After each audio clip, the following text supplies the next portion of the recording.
بسم اللہ الرحمن الرحیم۔ ہمارے لیے یہ بہت ہی اعزاز کی بات ہے کہ آج ہمارے ساتھ موجود ہیں شریف المجاہد صاحب۔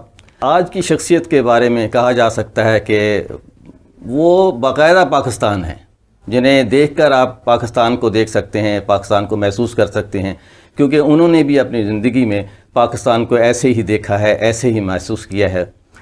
اگر پیچھے میں جاؤں تو ان کی جو تاریخ پیدائش ہے وہ ہے 1 جولائی 1926، اور مجھے ابھی پتہ چلا کہ یہ جولیس سیزر کی بھی ہے، کینسر ہے، اور بہت سارے اور عظیم لوگوں کی۔ تو آج ہم بھی ایک ایسے ہی عظیم شخص کے ڈرائنگ روم میں موجود ہیں، اور میرے لیے خاص طور پر یہ بہت ہی اعزاز کی بات ہے کہ میں شریف المجاہد صاحب سے ان کی زندگی کے بارے میں جاننے کی کوشش کروں گا، کیونکہ یہ ہمارے استاد نہیں ہیں، یہ ہمارے استادوں کے استاد ہیں، دادا استاد ہیں، یعنی جن سے ہم نے پڑھا انہوں نے ان سے پڑھا۔ بہت شکریہ سر، جزاک اللہ، بہت شکریہ، آپ نے ٹائم دیا۔ بہت بہت شکریہ۔ پہلے تو میں نیاز اظہر صاحب کا اور ان کے ادارے کا مشکور و ممنون ہوں کہ انہوں نے مجھے اس قابل سمجھا کہ میرا انٹرویو لیں، اور وہ بھی ایسے موضوع پر جو میرے دل کے بہت قریب ہے۔ یعنی میں نے پاکستان بنتے دیکھا۔ اس زمانے میں ہمیں یہ آگاہی، یہ اویئرنیس نہیں تھی کہ ہم اتنے بڑے ایونٹ کے گواہی یا اس کی مرض وجود میں آنے سے، یہ ایونٹ کے ہونے کے، اسے ہم خود دیکھ رہے ہیں لمحہ لمحہ، یہ وہ۔ یہاں میں یہ کہتا چلوں کہ میرا بیک گراؤنڈ جو تھا، فیملی بیک گراؤنڈ پولیٹیکل، یعنی سیاسی شعور رکھنے والا تھا۔ وہ خلافت موومنٹ میں بھی ہمارے جو بزرگ تھے، جیسے ہماری والدہ کے ماموں وغیرہ، جیسے وہ خلافت والنٹیئرس کے کمانڈنٹ وغیرہ تھے، اور والنٹیئرس کو لے کر گلی کوچے میں پریڈ کرتے پھرتے تھے۔ اسی یہ بیک گراؤنڈ تھا۔ مجھے اچھی طرح معلوم ہے کہ اس طرح دیکھیں تو ہم یہ مڈل کلاس، یعنی جب میں پیدا ہوا 1 جولائی 1926 کو، تب ہم مڈل کلاس میں تھے۔ یعنی اس سے پتہ چلے گا کہ ہمارے پاس یہ گھوڑا گاڑی ٹم تھی، اور 1-2 منزلہ مکان تھا، اور میری پیدائش گھر پر، جیسا کہ اس زمانے میں رواج تھا، دائی کے ہاتھوں نہیں ہوئی، بلکہ یہ کلینک میں ہوئی، اسی، اور ہمارے گھر سے جو 5-6 کلومیٹر پر تھا۔ لیکن مس مینجمنٹ وغیرہ کی وجہ سے ہم مڈل کلاس سے لوئر مڈل کلاس کی طرف آ گئے، یعنی آئندہ 4 سال میں مجھے اچھا، لیکن پھر بھی سیاسی شعور بہت تھا۔ مجھے یاد ہے اچھی طرح سے، جب میں 4-4.5 سال کا تھا، مولانا محمد علی جوہر کی لندن میں انتقال ہوا، اور ان کا جنازہ جیروسلم، اور ہم بار بار پوچھتے تھے یہ جیروسلم کب آئے گا، یروشلم یعنی بیت المقدس جہاں وہ مدفن تھے۔ ان کی وفات 4 جنوری 1931 کو ہوئی تھی۔ اس سے پتہ چلتا ہے کہ ہمیں سے، اور ہمارے ہاں پیسہ اخبار آتا تھا لاہور سے۔ مجھے یاد ہے کہ میں اپنے والد صاحب سے پوچھا تھا یہ کبھی گلابی انک میں آتا ہے، کبھی بلو انک میں آتا ہے، یہ کیسے؟ تو انہوں نے کہا جو موجود ہوتی ہے، جو میسر اس وقت پر ہوتی ہے، اس میں آتا ہے۔ اور ہمارے ہاں الاصلاح بھی آتا تھا، اور یہ خاکسار کا ویکلی تھا۔ تو آپ کو اگر میں پوچھوں آپ کے بچپن کے حوالے سے، آپ کی پیدائش جو ہے وہ کس شہر کی ہے؟ جی، شہر پیدائش آپ کی شہر کی؟ میرا شہر تو مدراس تھا۔ مدراس کے حوالے سے کوئی باتیں یاد ہیں آپ کو؟ 5ویں 6ٹی 7ویں آپ نے وہیں پڑھی ہوگی؟ ہاں جی، مدراس سٹی تھا جو اب چنائی کہلاتا ہے۔ اچھا، اصل بات جو ہے، مسلمان جو تھے وہ اربن تھے، وہاں بھی اربن تھے، وہ اپنے آپ کو تملینس نہیں سمجھتے تھے وہ. اور پھر مسلمانوں میں بھی ایک ایسی کمیونٹی، ایک ایسا گروہ تھا جو لبائی کہلاتا تھا، جن کی مادری زبان تمل تھی، اور ان لوگوں یہ گروہ میں اور اردو اسپیکنگ، ہم سب اردو اسپیکنگ تھے. شادی بیاہ بھی ترک تھا، یعنی انٹر میرجز نہیں ہوتے تھے، ٹھیک. جسے یہ نہیں. اور ہمیں کوئی اتنا لازم نہیں تھا کہ ہم تمل پڑھیں، لیکن میں نے تمل سیکھی تھی. اور ہاں، میں، ہمارے بھائی اور دوسرے، وہاں 2-3 مسلم ہائی اسکول تھے، جس میں سب سے نمایاں مدرسہ اعظم تھا، جو نواب کرناٹک نے اسی جس کا اجرا کیا تھا، جو بڑی مشہور تھی. اور وہ وہاں کے سب سے بڑے شاہراہ ماؤنٹ روڈ پر تھی.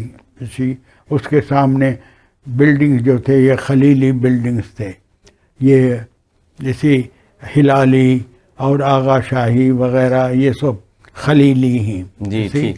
یہ سب تو مدراس میں مسلمان، اسے آپ کو نارتھ انڈین مسلمس کے بارے میں بہت معلومات ہیں. دہلی کے بڑے خاکے آپ کے سامنے پیش کیے گئے ہیں. دہلی، لکھنؤ، یعنی یو پی، اتر پردیش، اور تب جب نارتھ ویسٹ پروونسز کے نام سے مشہور تھا، پنجاب وغیرہ کے. لیکن ایک مائنارٹی صوبہ، یعنی جہاں مسلمانوں کی آبادی صرف 6% تناسب سے تھی، وہاں کے حالات نہیں. وہ مارجنلائزڈ کمیونٹی تھی، لیکن وہ بہرحال قومی دھارے میں شریک تھی. اس سے آپ کو اندازہ ہوگا کہ 1935-46 کے الیکشن میں نہ صرف تمام مسلم لیگی کینڈیڈیٹ کامیابی سے ہمکنار ہوئے، بلکہ تمام مخالف جماعتوں کے کینڈیڈیٹس اپنی یہ سیکیورٹی لوز کیے. سیکیورٹی کے لوز کرنے کا مطلب یہ ہے کہ انہیں 8% آف دی ووٹ بھی نہیں ملے.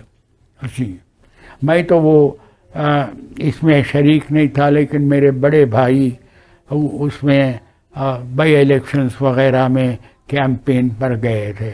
میرا کہنا یہ تھا کہ چونکہ ہمیں ایک سیاسی شعور ورثے میں ملا تھا، اور میں 1938 سے ڈیلی اخبار پڑھتا تھا، ہندو اخبار. مجھے پتہ ہے کہ اس زمانے میں دی word refugee was very strange. پہلی بار آیا. میں نے ہمارے ایلڈر تھے جو میٹریکولیشن کرے، ان سے پوچھا تو انہوں نے حیرت ظاہر کہ آپ کو یہ بھی نہیں پتہ. تب تو میں 38 میں ہائی اسکول کا طالب علم تھا.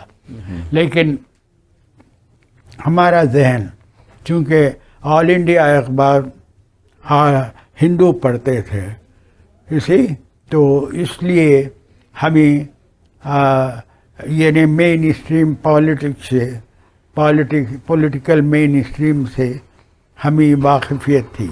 اور مجھے یاد ہے کہ ہم قائد اعظم کے، مسلم لیگ لیڈروں کے تمام بیانات پڑھتے رہتے، یہاں تک کہ 1941 میں جب مسلم لیگ کا سیشن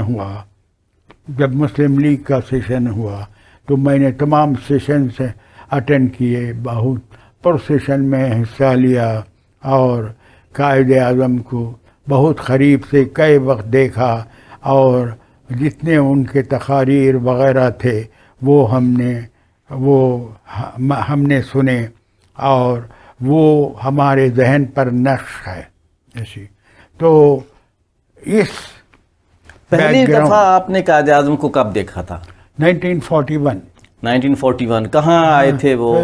مدراس سیشن میں آئے تھے. ذرا سا تھوڑا سا ایکسپلین کریں گے اس طرح کا ماحول کیا تھا، کیا باتیں کی انہوں نے؟ دیکھیے نا، مدراس سیشن جناح آباد یہ پنڈال، بہت بڑا پنڈال بنا تھا.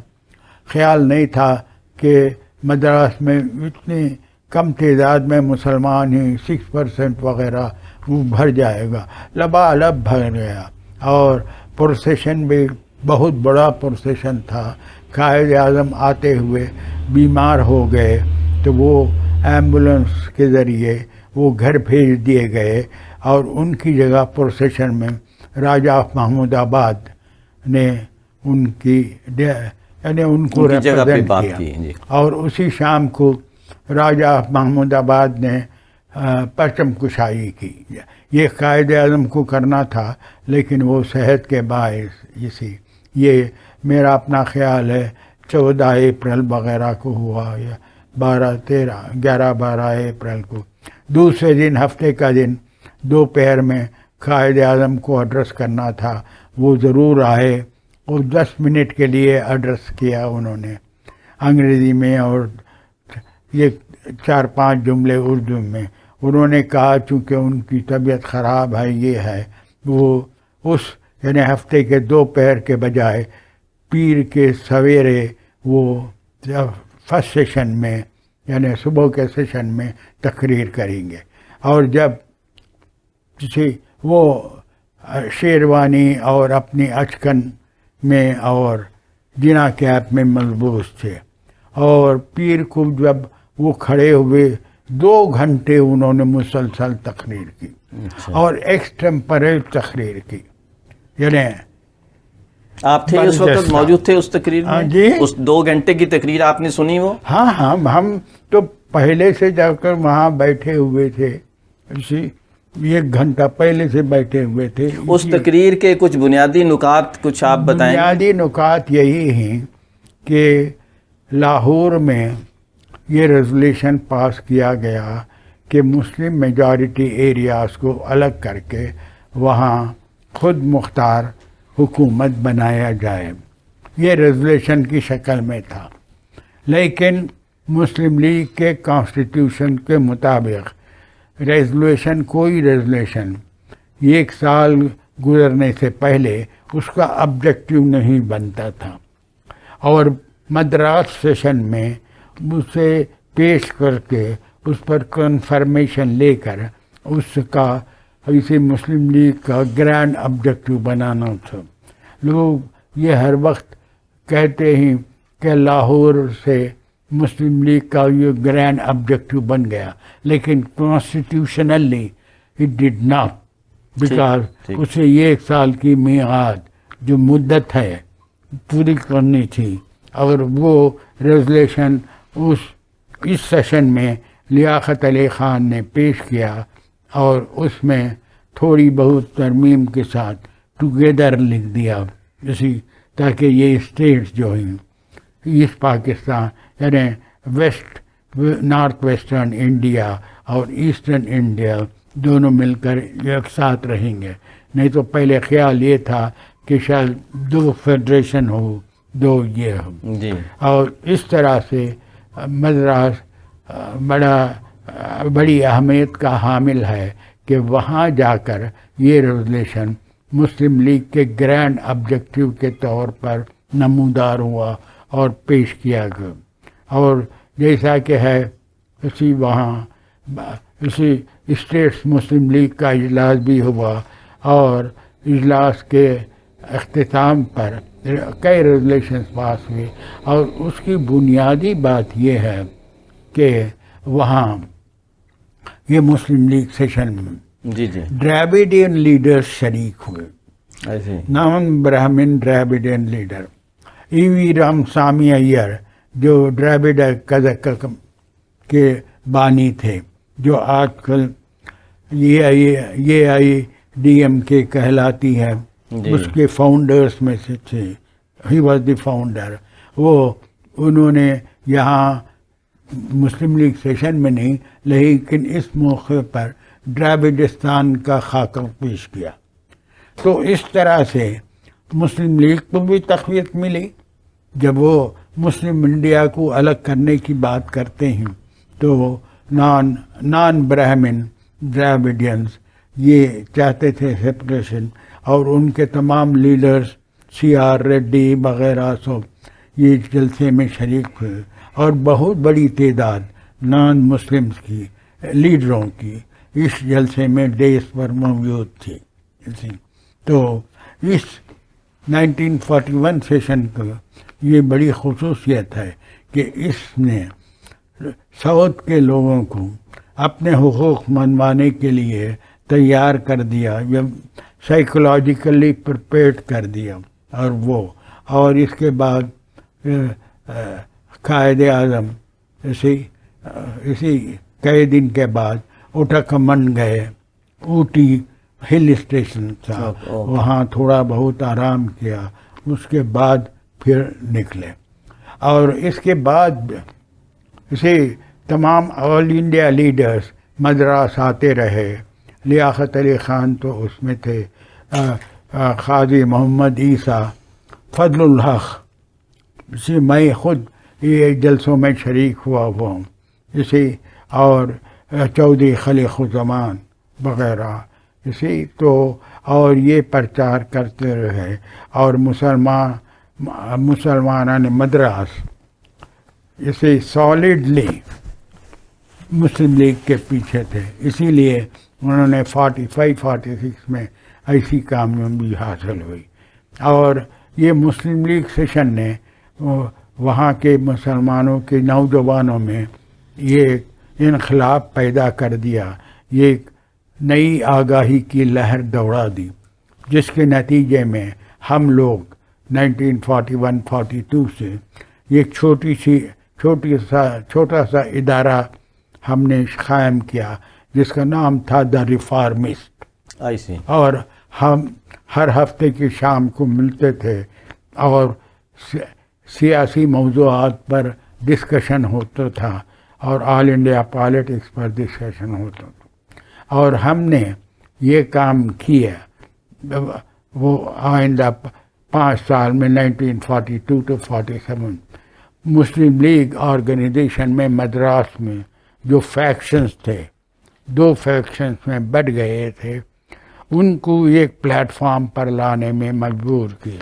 جیسے آپ نے جو ادارہ بنایا ریفارمسٹ والا اور دوسرے جو لوگ تھے، یہ کیوں چاہتے تھے پاکستان بنانا، یا there is any answer of why Pakistan? ہاں، وائی پاکستان، چونکہ اور کوئی مسلمانوں کے مسائل کا اس وقت حل نہیں تھا. مسائل کیا تھے؟ بات یہ تھی جی کہ اگر پورا ہندوستان رہتا تو مسلمان ہر جگہ مائنورٹی میں رہتے. ایٹ لیسٹ خواہش یہ تھی کہ جہاں مسلمان آزاد ہو سکتے ہیں ان کو آزاد کرا دیں. اور ہم بہرحال مائنارٹی پروونسز کے مسلمان مائنارٹی ہی رہیں گے جب تک ڈیموگرافیکلی، یعنی آبادی کے لحاظ سے جب تک آپ میجارٹی پروڈیوس نہ کریں آپ آزاد نہیں ہو سکتے.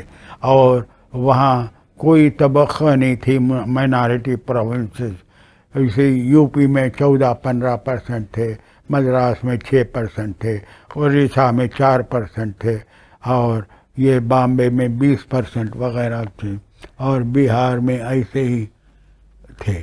تو یا آسام میں 33% تھے. مسلمانوں کی یہ تھی.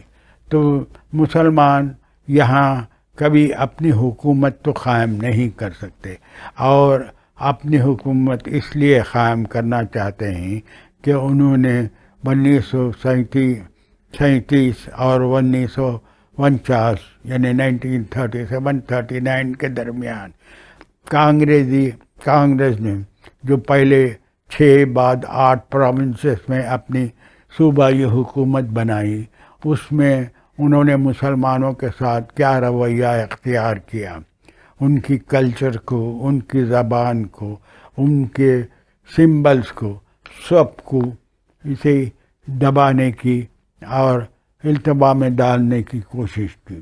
کانگریس کے فلیگ کو قومی فلیگ بنا دیا. وندے ماترم کو نیشنل، جو وندے ماترم جو مسلمان کشا سانگ ہے مسلمانوں کے، اسے قومی یہ ترانہ بنا دیا. ہندی کو مسلط کر دیا. ودیا مندر اسکیم جو آئیڈلیٹری پر اور اس پر مبنی ہے، اسے انفورس کر دیا سی پی وغیرہ، اور الگ الگ یہ سب صوبوں میں ان اقدامات کے خلاف ایجیٹیشن ہوئے، اور یہاں تک کہ ڈائریکٹ ایکشن پر بھی نوبت آئی، لیکن مسلم لیگ براہ راست ڈائریکٹ ایکشن پر ابھی اترنے کے نہیں چاہتی تھی، ڈائریکٹ ایکشن اپنانا نہیں چاہتی تھی، کیونکہ وہ مینٹلی نہیں، یعنی ٹیمپرلی فزیکلی طور پر ابھی تیار نہیں تھی ڈائریکٹ ایکشن اور یہ لینے کے لیے جب تک. اور قائد اعظم کی بات یہ ہے کہ میں اس قوم کو بھاگنے کے لیے نہیں کہہ سکتا جب تک یہ اپنی پیروں پر کھڑی نہ ہو.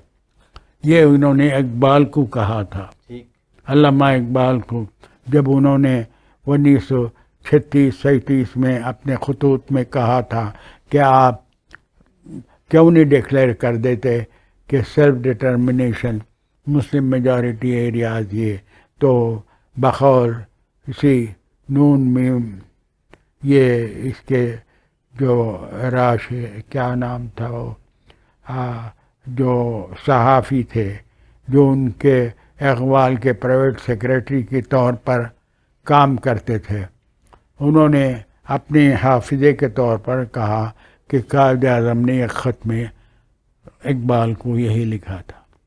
میں اس قوم کو دوڑنے کے لیے کیسے کہہ سکتا ہوں جو اپنی پیروں پر ابھی تک کھڑا ہونے، جب یہ اپنے پیروں پر کھڑی ہو جائے گی تب میں یہ حکم.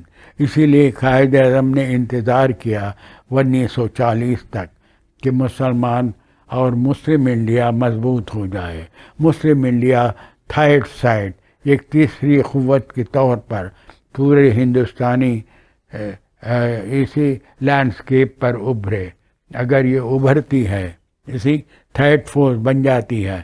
یہ ایک فورس برٹش ہے، برٹش، دوسرا فورس کانگریس ہے یا ہندو انڈیا. یہ تھرڈ فورس مسلم لیگ اگر بن جاتی ہے تو پھر آگے قدم بڑھائیں گے. 1938 سے تمام بائی الیکشنز میں 1995 بائی الیکشنز مسلم لیگ کامیاب ہونے لگی. آپ دیکھ لیجئے 1938 سے 1942 تک سب، اور کانگریس مشکل سے 5% بھی کامیابی حاصل نہیں کر سکی. تب وہ جا کر کنونسڈ ہو گئے کہ اب مسلمان اپنی دوڑ لگا سکتے ہیں، تو انہوں نے پاکستان کا مطمع نظر پیش کیا، یعنی مسلم انڈیا، ہندو انڈیا، فزیکل سپریشن کی تجویز پیش کی. تو ہمارے ذہن میں یہ سب تھا. جب میں پاکستان بن رہا تھا، پاکستان 1947 میں مغرب وجود میں آیا تھا، اسی تب، اور چونکہ میں ڈیلی اخبار پڑھتا تھا، اور ہم نے لندن کانفرنس کے بعد جو اعلامیہ نشر ہوا اسے دیکھ کر کہا اب تو پاکستان بن ہی گیا، کیونکہ ہز میجسٹیز گورنمنٹ نے کہا کہ ہم اگر کانسٹیٹیوشنل اسمبلی کے ریزولیشنز یا جو بھی وہ قرارداد پاس کرتی ہے، اگر اسے ایک بڑا گروپ قبول نہیں کرتا تو ہم ان ایریاز پر یہ قانون یا یہ ریزولیشن نافذ نہیں کر سکتے. اور اس کے بعد اسی فیبروری 20 کا اٹلی کا اسٹیٹمنٹ آنا ہی تھا کہ ہم انڈیا کوئٹ کرتے ہیں، انڈیا سے اپنا واپس جاتے ہیں، اور 20 جون 1948 کو ڈیڈ لائن دے دی. اور اسی سے پتہ چلے گا کہ 7-8 مارچ کو کانگریس ورکنگ کمیٹی نے یہ ڈیسائیڈ کیا کہ اگر پارٹیشن ہونا ہے تو نان مسلم ایریاز، میجارٹی ایریاز جو پنجاب اور بنگال میں ہیں انہیں الگ کرنا چاہیے. جب یہ ریزولیشن آ گیا، انہوں نے براہ راست پارٹیشن کو ایکسیپٹ نہیں کیا، لیکن یہ ریزولیشن آ گیا تو اس سے راہ کھل گئی کہ اب پاکستان کسی حالت میں کسی شکل میں آ جائے گا، بڑا ہو یا چھوٹا ہو۔ ایسے بات تو یہی ہے کہ 6 پروونسز پورے پروونسز آ نہیں سکتے تھے۔ قائد اعظم نے ایک وقت کہا تھا ہم 16 1 روپے میں 16 آنے ہوتے تھے، مانگتے ہی تاکہ اگر موقع پڑے تو ہم 10 آنے لے کر اس پر کمپرومائز کر لیں۔ اور قائد اعظم چونکہ اسٹیٹسمین تھے اور وہ جانتے تھے کہ ہر ایک چیز کی ایک لمٹ ہوتی ہے، کمپرومائز کرنا پڑتا ہے، اور ہاف وکٹری ہاف یہ کامیابی سے بھی مطمئن ہونا پڑتا ہے۔ اور جہاں تک ہو سکے سوئم کرتے جائیں، اس کے بعد ایسے گیو اپ کر دیں۔ پوچھنا یہ چاہ رہا تھا کہ ایک ہی ہندوستان ٹھیک نہیں تھا؟ اگر ایک ہی رہتا، مسلمان بھی وہاں رہتے، ہندو بھی رہتے، تو کیا مسئلہ کیا تھا؟ کیوں پاکستان بنانے کے لیے مسلمانوں نے کوشش کی؟ اس کے پہلے ہندوستان ایک ہی تھا نا جی۔ 1937-39 میں جب کانگریسی حکومتیں 8 پروونسز میں حاکم تھیں تب ہندوستان ایک ہی تھا نا، تو مسلمانوں کی طرف کیا رویہ تھا؟ مسلمانوں کو کن مسائل سے واسطہ کرنا پڑا؟ ان کی کلچر پر، ان کے ذہنوں پر، ان کے ایتھوس پر حملہ کیا گیا، اور یہ اس وقت پر جب محدود قوت یا محدود طاقت یا محدود پاور کانگریس کو حاصل ہوا تھا۔ اگر کانگریس کو انلمیٹڈ پاور، پلنری پاورز، اور سینٹر میں بھی یہ حکمرانی مل جاتی جو ان کا دائرہ کار تھا کام کا، یا مسلمانوں کی طرف رویے کا دائرہ کار تھا، یہ کتنا وسیع ہو جاتا اور کتنے شدت کے ساتھ انفورس ہوتا یا پرسیکٹ کیا جاتا۔ تو ہندوستان یہ تو تھا پہلے، اس میں یہ ہوا تھا، تبھی تو ہندوستان کے منقسم ہونے پر یا اسے تقسیم کرنے پر مسلمان تیار ہوئے، نہیں تو مسلمان اپنے آبائی وطن کو، اپنے آبا و اجداد کی میراث کو، ان کے خبروں کو، ان کے لہدوں کو چھوڑ کر جانے کے لیے تیار نہیں۔ اور پھر دیکھیے ایک اور چیز بھی ہے، جو مطالبہ تھا پاکستان کا، اس میں شمال مغربی ہندوستان کے مسلمان اور شمال مشرقی ہندوستان کے مسلمانوں کو تو اقتدار حاصل ہوگا، لیکن مائنارٹی پروونسز کو تو نہیں ہوگا۔ اس کے باوجود مائنارٹی پروونسز یو پی سے لے کر مدراس تک، تمام بامبے تک، تمام پروونسز اس کے حق میں کھڑے ہوئے اور اس کا پرچم بلند کیے، اور 1945-46 کے الیکشن دکھا رہے ہیں۔ جیسا کہ میں آپ کو بتا رہا تھا، ہندوستان پہلے ہی ایک تھا، اس میں مسلمانوں کو یہ مسائل سے سامنا کرنا پڑا، یہاں تک کہ نہرو نے کہا یہ مسلم کلچر، اسلامک کلچر کیا چیز ہے۔ پہلے تو انہوں نے کہا ہندوستان میں صرف 2 گروہ موجود ہیں جی، یہ ایک برٹش امپریلزم، دوسرا کانگریس، کوئی دوسرا گروہ میٹر نہیں کرتا، تھرڈ فورس نہیں ہے، معلوم ہو گیا۔ اور دوسرے گروہ ان دونوں کے یہ کہ دوسرے کے پیچھے لگ جائیں، 2 فورسز فارمولا انہوں نے 36 میں کیا۔ پھر انہوں نے کہا کہ مسلمان کلچر یا مسلم کلچر کہتے ہیں، یہ کیا ہے؟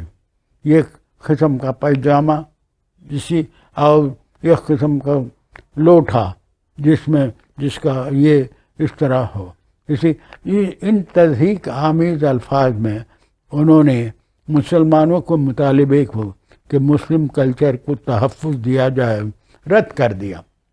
تو اس کے بعد کیا رہ گیا؟ یہ کیسے رہتے؟ اچھوتوں کی زندگی بسر کرتے، ڈیپرائیو۔ اب ہندوستان میں جو مسلمان رہ گئے ہیں وہ اچھوتوں سے بدتر حالت ان کی ہے. آپ ان کی مائنارٹی کمیشن وغیرہ دیکھ لیجئے، سروسز میں کتنے ہیں، یعنی زیادہ نہیں مانگتے، نہ ہونے کے برابر ہے. معلوم ہو گیا. ایٹ لیسٹ پروپورشنیٹ اور نیئر پروپورشنیٹ تو ہونا چاہیے اسی. اور چند چوٹی کے لوگ جو ہر معاشرے میں لوگ، تھوڑے بہت لوگ ہوتے ہیں ایلیٹ، جو ورک کرتے ہیں اور ایکسلنس پاتے ہیں، ان کو اگنور نہیں کیا جاتا.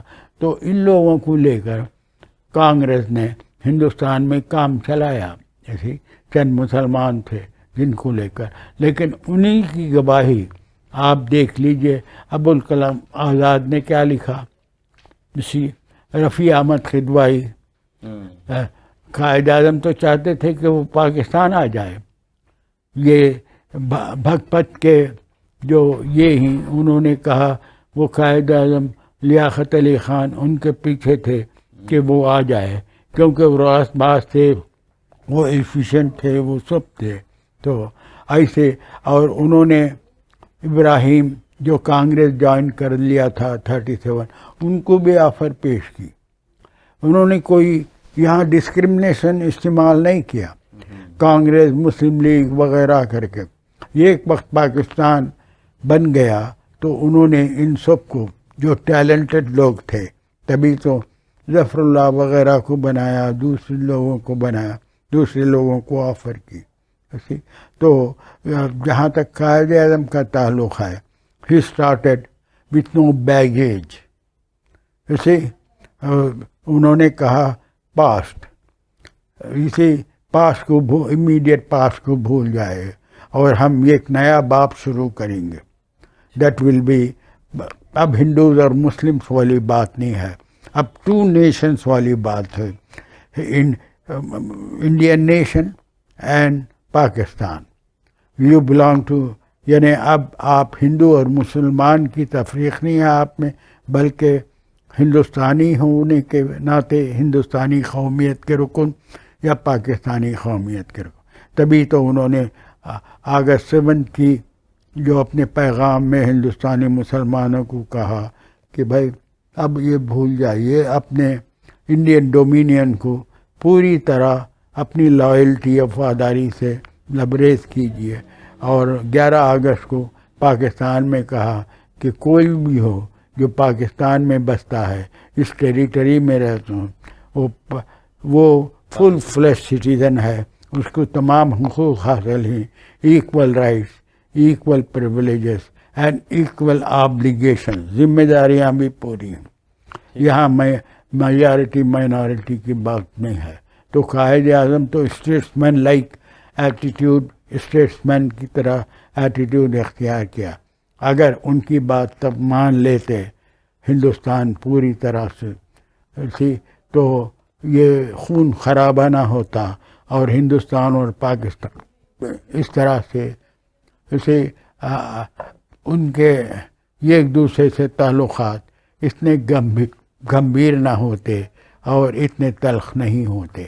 جب قائد اعظم سب کو فری سٹیزن شپ آفر کر رہے تھے تو گاندھی جی، نہرو وغیرہ مسلمانوں کو لائلٹی کے ٹیسٹ پورا کرنے کے لیے کہتے تھے. جی، اور قتل عام ہو رہا تھا. تو قائد اعظم کے حوالے سے آپ کیا کہنا ہے، ان کی شخصیت کے بارے میں آپ کی کیا رائے ہے، کیسے انسان تھے اگر آپ سے پوچھا جائے؟ یہ قائد اعظم کی شخصیت، he was honest, he was upright, he was righteous, he always stood for compromise, for a solution, viable solution. ہٹ دھرمی نہیں تھی. he was not an obstructionist and he believed in devolvement of power. یعنی اسی لیے وہ team work کرتے تھے، تنہا فیورر نہیں بنے ہوئے تھے. نہیں تو وہ تمام اختیارات اپنے ورکنگ کمیٹی کو، پارلیمنٹری بورڈ کو، کمیٹی آف ایکشن کو، ان کو نہیں دے دیتے. ان کو بار بار کہا گیا کہ فلانے کو ٹکٹ دے دیجئے. یعنی پیپل لائک فیروز خانون یا پیپل لائک شبیر احمد عثمانی کو انہوں نے کہا میرے پاس کوئی اختیارات نہیں، آپ سینٹرل پارلیمنٹری بورڈ سے رجوع کریں اگر آپ کو کوئی شکایت، وہ اس کا یہ کرے گی، اسی جو بھی یہ کرنا ہے اس کا سلیوشن ڈھونڈے گی۔ اسے بار بار مولانا اکرم خان کو کہا میں آپ کے بنگال کے پروونشل معاملات میں کیوں دخل انداز ہوں، آپ کے لیے کمیٹیز بنائے دیے گئے ہیں اور دوسری چیزیں، آپ ان کی مدد سے حل تلاش کریں، اپنا خود حل تلاش۔ And he wanted the other leaders to be self sufficient, اپنے میں کانفیڈنس پیدا کریں اور خود فیصلہ کریں۔ تو اس طرح دیکھیں تو انہوں نے قائد اعظم نے ایک لیڈرشپ تیار کر دی جو ان کے بعد ذمہ داری سنبھال لے، اور اسی طرح لیاقت علی خان نے اگر بیکوم پور کی یا خلا جو ہو گئی تھی قائد اعظم کی وفات پر، تو وہ اسی لیے کہ یہ قائد اعظم کی اس کے پہلے 10 سالہ جو حکمت عملی تھی اس کے نتیجہ تھا، نہیں تو لیاقت علی خان اسے اس لیول پر نہیں آ سکتے تھے۔ اور he was deputy leader in the central assembly, Quaid Azam کبھی کبھار مشکل سے جاتے تھے وغیرہ، انہوں نے سب پاورز ان کو دے دیے تھے، اسی تو یہ کر کے تو قائد اعظم اسے اپرائٹ تھے اور یہ تھے، اور انہوں نے ٹیم تیار کر دی تھی، اور وہ چاہتے تھے پاکستان پھلے پھولے، ترقی کی راہ پر گامزن ہو، پاکستان میں جمہوریت قائم ہو، پاکستان میں یہ فلاحی اسلامی مملکت قائم ہو۔ انہوں نے ورڈ اسلامک ڈیموکریسی کا لفظ کئی وقت استعمال کیا، اور انہوں نے کہا ہمارے پاس ہماری ایک لیگسی ہے جو ہم I hope the minority will share with us, یہ نہیں کہ ان پر اپنی آئیڈیالوجی یا میجارٹیرین جو نظریہ ہے وہ ٹھوسے، وہ والنٹری ایکسیپٹنس چاہتے تھے۔ اسی وجہ سے آبجیکٹیو ریزولوشن پاس ہوا، اور آبجیکٹیو ریزولوشن میں شبیر احمد عثمانی جو اس زمانے کے علماء کے ڈوین تھے، سب سے بزرگ، انہوں نے سپورٹ کی، اور انہوں نے کہا دیکھیے ہم پادریوں کو یا مذہبی پیشواؤں کو لیڈر مان نہیں سکتے، لیڈر بنا نہیں سکتے، یہ وہ چیز ہے جو قرآن نے ریجیکٹ کی ہے، دوسرے مذاہب نے اپنے پیشواؤں کو گارڈ بنا دیا، یہ بنا دیا، ہم کیسے کر سکتے ہیں؟ تو یہاں ڈیوینٹی یا تھیوکریٹک اسٹیٹ نہیں ہوگا، یہاں علماء کو کوئی پریویلیجز نہیں ہوں گی، سب کو یکساں ہوں گی۔ ہاں البتہ وہ ماہرین مذہب ہیں، وہ گائیڈ کر سکتے ہیں، اسی لیے ایسے عالم جیسے شبیر احمد عثمانی ہیں، انہوں نے گائیڈ کیا، وہ قابض ہو کر نہیں بیٹھ گئے۔ اور لیاقت علی خان نے قائد اعظم کے ورثے کو بڑی خوبی سے نبھایا، اور اسی پر عمل پیرا ہو کر آبجیکٹیو ریزولوشن کیا، اور دوسرا آبجیکٹیو ریزولوشن پاس کیا، اور دوسری چیزیں جو بھی انہوں نے کیا، اور 3 سال میں انہوں نے پاکستان کو استحکام بخش دیا۔ اچھا، قائد اعظم کا ایک جگہ میں کال پڑھ رہا تھا، انہوں نے کہا کہ ہم پاکستان جو ہے وہ کوئی خطہ زمین حاصل نہیں کرنا چاہتے ہیں، بلکہ ہم چاہتے ہیں کہ یہ ایک ایسی لیبارٹری ہو جہاں ہم اسلامی اصولوں کو ٹیسٹ یہ ایکچولی لیاقت علی خان کا کوٹ ہے۔ اچھا، یہ انہوں نے کہا تھا لیبارٹری آف اسلام، اور اسی طرح سے کئی اور لیڈروں نے کہا، جو کا اسٹیٹمنٹ موجود ہے، سجاد علی شاہ جو چیف جسٹس ہیں ان کا ہے، اور یہاں تک کہ ذوالفقار علی بھٹو کا ہے اسلامک سوشل آرڈر پر، اور وہ انہوں نے کہا اسی یعنی آئیڈیالوجیکلی انہوں نے پاکستان کو اسی طرح دیکھا جس طرح قائد اعظم لیاقت علی خان نشتر شبیر احمد عثمانی دی. اور میں نے یہ کتاب جو شریعہ اکیڈمی نے چھاپی ہے آئیڈیالوجیکل فاؤنڈیشنز، اس میں ایک چیپٹر 20 صفحے کا بھٹو پر دیا ہے، اور اس کے ان کے خطاب، بھٹو کے مختلف خطاب سے اقتباس رکھ کر لیا ہے. And he called the Pakistan army the army of Islam. اس طرح سے.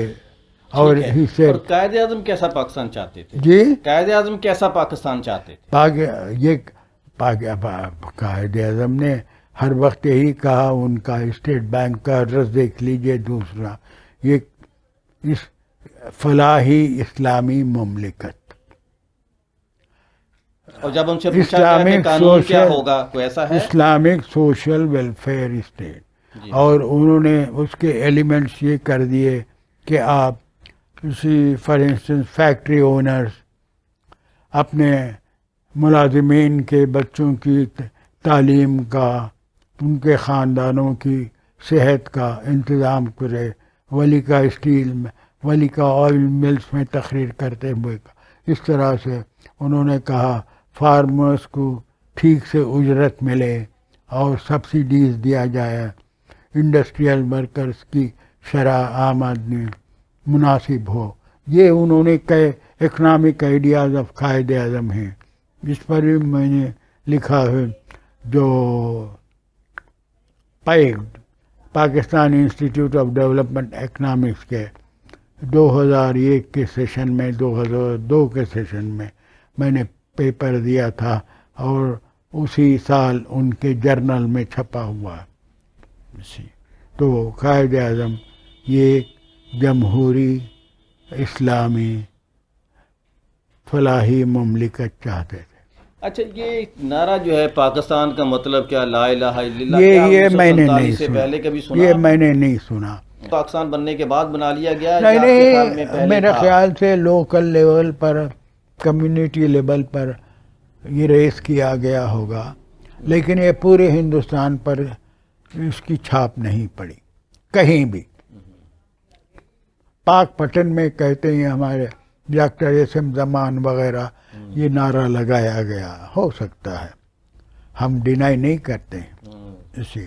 لیکن جب سے ان سے ایک مرتبہ پوچھا گیا کہ پاکستان کا قانون کیا ہوگا، تو انہوں نے کہا کہ قانون تو ہمارے پاس موجود ہے قرآن کی شکل میں. شریعہ could be a source. Yes. It is not a قانون. سورس اور قانون میں جسے اب جب قانون کہیں گے تو لفظ لفظ وہی چیز ہوگی.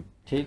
سورس کہیں گے تو اس سے اصول اخذ کریں گے اور اصولوں کو اپنے قانون میں اپنانے کی کوشش کریں گے. It's a source.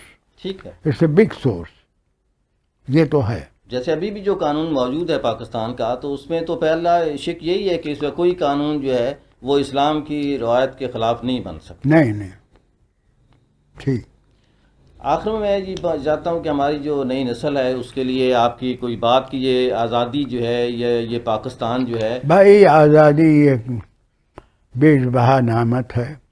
میرا تو صرف پیغام یہی ہے جو قائد اعظم نے کہا، ورک ورک اینڈ ورک. میں اس کے ساتھ یہ ایڈ کر دیتا ہوں، reflect reflect and reflect and come to a decision after reflecting for a long time, as long as you think. You see, reflect. یہ ریفلیکشن بہت ضروری ہے. اپنے ذہن میں یہ کشمکش کیجئے کہ آپ کے سامنے جو آپشنس ہیں اس میں سب سے بہترین آپشن کون سا ہے. میرا تو یہی پیغام. اور یہ جو ہے کہ پاکستان ہم سمجھ رہے ہیں کہ بس ایسے پلیٹ میں رکھ کے ہمیں مل گیا ہے. نہیں اور اس وہ لیے جو ہے جس کے لیے اتنی قربانیاں، وہ اگنورنس کا نتیجہ ہے. انہوں نے صحیح ہسٹری پڑھی نہیں. پاکستان دیکھیں نا، اگر وہ بات ہوتی تو یہ مجھے پتا ہے کہ میں نے کتنے تکالیف اٹھائے جب آیا تھا یہاں پر. جی. اسی کئی سال کتنے تکالیف اٹھائے. آپ کب پاکستان آئے تھے؟ میں فروری 1950 کو آیا، اچھا کیونکہ میں وہاں ڈگری ختم کر کے آنا چاہتا. ٹھیک. میں بی اے آنرس میں تھا with history as major, politics and economics as minor. تو وہ بی اے آنرس میری مارچ 49 میں ختم ہوئی، اور اس کے بعد ایم اے کی ڈگری 50 میں ملی. میں وہ ختم کر کے ایجوکیشن بیچ میں چھوڑ کر نہیں آنا چاہتا تھا. ایٹ لیسٹ وہاں کی in any case Madras university کی ڈگری دوسرے تمام یونیورسٹی اس زمانے میں ہندوستان کے تمام یونیورسٹی ڈگری سے برتر اور بالا تر تھی. تو پاکستان میں جرنلزم کا آغاز جو ہے وہ آپ کے نام کے ساتھ شروع ہوتا ہے، ذرا سا اس کا آپ بتائیں گے احوال؟ نہیں، میرے نام سے نہیں ہے. میں 1955 میں میں فل برائٹ فرسٹ فل برائٹ میں گیا تھا 1951 میں، اگست 51 میں، اور اسٹینفورڈ گیا تھا. اسٹینفورڈ اور ہارورڈ دو ایسی یونیورسٹیاں ہیں جو برابر کے کہلاتے ہیں. اسٹینفورڈ کو ہارورڈ آف دی ویسٹ کہتے ہیں، ہارورڈ کو اسٹینفورڈ آف دی ایسٹ کہتے ہیں. وہاں سے خدا کا شکر وہ کیسے ہوا سمجھ میں نہیں آتا، گو کہ اس زمانے میں ہم امریکن کلچر سے اتنے واقف نہیں تھے، امریکن اسپیلنگ سے واقف نہیں تھے یہ. اور ہمارے استاد جو تھے بڑے سخت گیر تھے. انہوں نے کہا if you are working for an American degree we expect you to know the American spelling. اگر میں لیبر کی اسپیلنگ LABOUR لکھوں، کلر کی اسپیلنگ CO، وہ مسٹیک تصور کرتے. بہرحال میں نے 9 مہینے میں تھیسس کے ساتھ MA کی ڈگری لے لی. یہ خود ایک عجوبہ ہے. 9 مہینے میں اب بھی جو لوگ جاتے ہیں with all the facilities, computer, photo copying وغیرہ، 1.5 سال لیتے ہیں. اس کے بعد مجھے ایک انسٹیٹیوٹ آف اسلامک اسٹڈیز کو میں نے سمر 52 میں ان کا نوٹس دیکھا، ہوور لائبریری میں لگا. میں نے ایسے ہی اپلائی کر دیا. 8 روز میں ان کا جواب آ گیا کہ آپ کو فیلوشپ دے دی گئی، آپ آ جائیے، اکتوبر سے آ جائیے ستمبر کے. وہیں سے میں سمر گزار کر institute of Islamic studies McGill university Montreal پہنچا، اور وہاں 2 سال کے عرصے میں اسلامک اسٹڈیز کی MA ڈگری لے کر آیا. اور اس کے بعد سمر گزار کر اور تھوڑا بہت لائبریری میں کام کر کے تاکہ میرے آنے جانے کا بندوبست ہو جائے. تو پھر میں یہاں آیا اور I came by road. I started in January 1955. I landed here in May 8, 1955.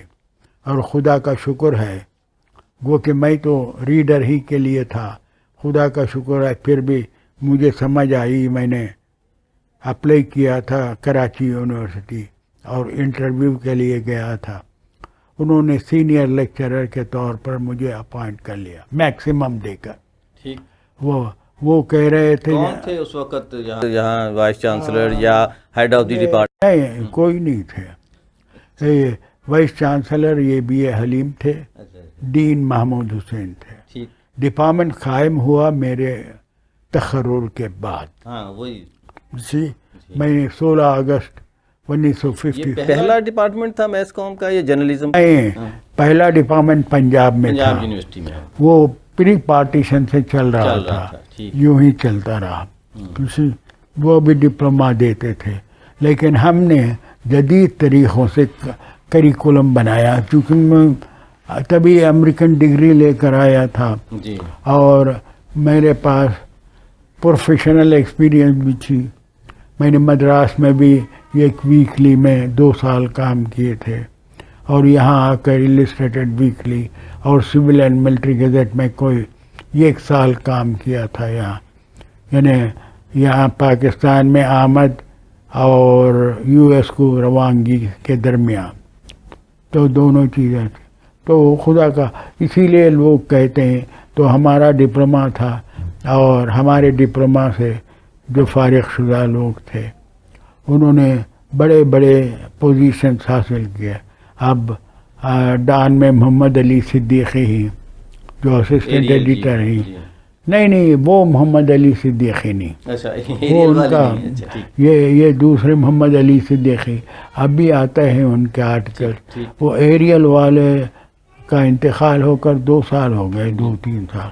اچھا، یہ چیف ایڈیٹوریل رائٹر ہیں وہ، ایسے، اور ریڈرز ڈائریکٹر ہیں.